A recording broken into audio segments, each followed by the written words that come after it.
Hello दोस्तों, अनीशा हिंदी अध्यापक channel पे आपका स्वागत है। तो जैसा कि हमने गोधुली 2 शुरू किया है, जो क्लास 10 की किताब है हिंदी की, बिहार बोर्ड की। दोस्तों, अभी का ट्रेंड ऐसा हो गया है कि सबको पीपीटी पे पढ़ना है, सबको पीडीएफ पे पढ़ना है।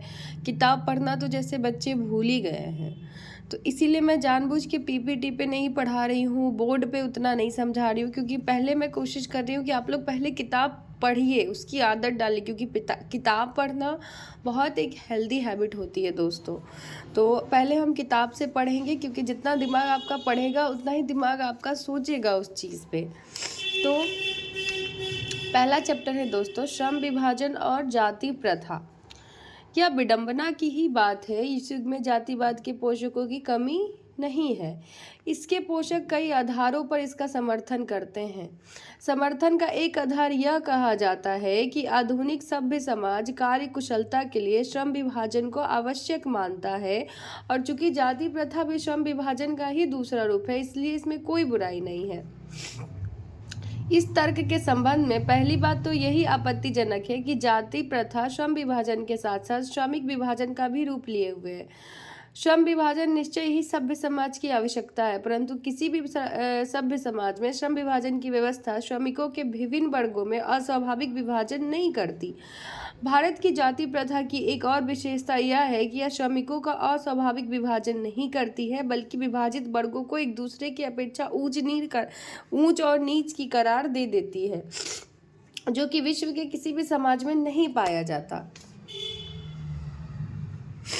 जाति प्रथा को यदि श्रम विभाजन मान लिया जाए तो यह स्वाभाविक विभाजन नहीं है, क्योंकि यह मनुष्य की रुचि पर आधारित नहीं है। कुशल व्यक्ति या सक्षम श्रमिक समाज का निर्माण करने के लिए यह आवश्यक है कि हम व्यक्तियों की क्षमता इस सीमा तक विकसित करें जिससे वह अपना पेशा या कार्य का चुनाव स्वयं कर सके। इस सिद्धांत की विपरीत जाति प्रथा का दूषित सिद्धांत यह है कि इससे मनुष्य के प्रशिक्षण अथवा उसकी निजी क्षमता का विचार किए बिना दूसरे ही दृष्टिकोण, जैसे माता पिता के सामाजिक स्तर के अनुसार पहले से ही, अर्थात गर्भ धारण के समय से ही मनुष्य का पेशा निर्धारित कर दिया जाता है। मतलब जब बच्चा पेट में होता है तभी उसको निर्धारित कर दिया जाता है जाति प्रथा के द्वारा कि ये बड़ा होके क्या बनेगा, ये बड़ा होके क्या काम करेगा। ठीक है दोस्तों, जाति प्रथा पेशों का दोषपूर्ण पूर्व निर्धारण ही नहीं करती, बल्कि मनुष्य को जीवन भर के लिए एक पेशे में बांध भी देती है। भले ही पेशा अनुपयुक्त था या अपर्याप्त होने के कारण वो भूखे मर जाएं, आधुनिक युग में यह स्थिति प्रायः आती है, क्योंकि उद्योग धंधों की प्रक्रिया व तकनीकी में निरंतर विकास और कभी कभी आकस्मिक परिवर्तन हो जाता है, जिसके कारण मनुष्य को अपना पेशा बदलने की आवश्यकता पड़ सकती है। और यदि प्रतिकूल परिस्थितियों में भी मनुष्य को अपना पेशा बदलने की स्वतंत्रता ना हो, तो इसके लिए भूखे मरने के अलावा क्या चारा रह जाता है। हिंदू धर्म की जाति प्रथा किसी भी व्यक्ति को ऐसा पेशा चुनने की अनुमति नहीं देती है जो उसका पैतृक पेशा ना हो, भले उसमें पारंगत हो। इस प्रकार पेशा परिवर्तन की अनुमति ना देकर जाति प्रथा भारत में बेरोजगारी का एक प्रमुख प्रत्यक्ष कारण बनी हुई है। दोस्तों, भारत में बेरोजगारी का एक प्रमुख और प्रत्यक्ष कारण यही बनी हुई है, जाति प्रथा। इस प्रकार हम देखते हैं कि श्रम विभाजन की दृष्टि से भी जाति प्रथा गंभीर दोषों से युक्त है। जाति प्रथा का श्रम विभाजन मनुष्य की स्वेच्छा पर निर्भर नहीं रहता। मनुष्य की व्यक्तिगत भावना तथा व्यक्तिगत रुचि का इसमें कोई स्थान अथवा महत्व नहीं रहता। इस आधार पे हमें यह स्वीकार करना पड़ेगा कि आज के उद्योगों में गरीबी और उत्पीड़न इतनी बड़ी समस्या नहीं है जितनी यह कि बहुत से लोग निर्धारित कार्य को अरुचि के साथ केवल विवशतावश करते हैं। ऐसी स्थिति स्वभावतः मनुष्य को दुर्भावना से ग्रस्त रहकर टालू काम करने और कम काम करने के लिए प्रेरित करती है। ऐसी स्थिति में जहाँ काम करने वालों का दिल ना लगता हो, ना दिमाग कोई कुशलता कैसे प्राप्त की जा सकती है।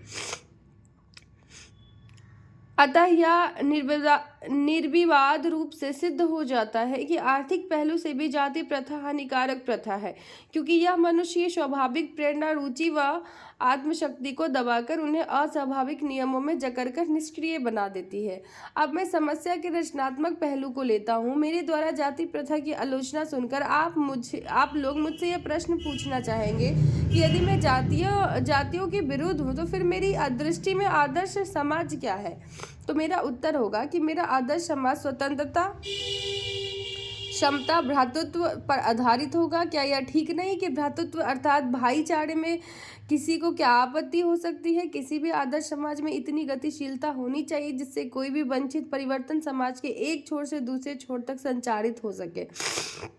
ऐसे समाज के बहुविध हितों में सबका भाग होना चाहिए और उनकी रक्षा के प्रति सजग रहना चाहिए। सामाजिक जीवन में अबाध संपर्क के अनेक साधन व अवसर उपलब्ध रहने चाहिए। तात्पर्य यह है कि दूध पानी के मिश्रण की तरह भाईचारे का यही वास्तविक रूप है और इसी का दूसरा नाम लोकतंत्र है, क्योंकि लोकतंत्र केवल शासन की एक पद्धति नहीं है।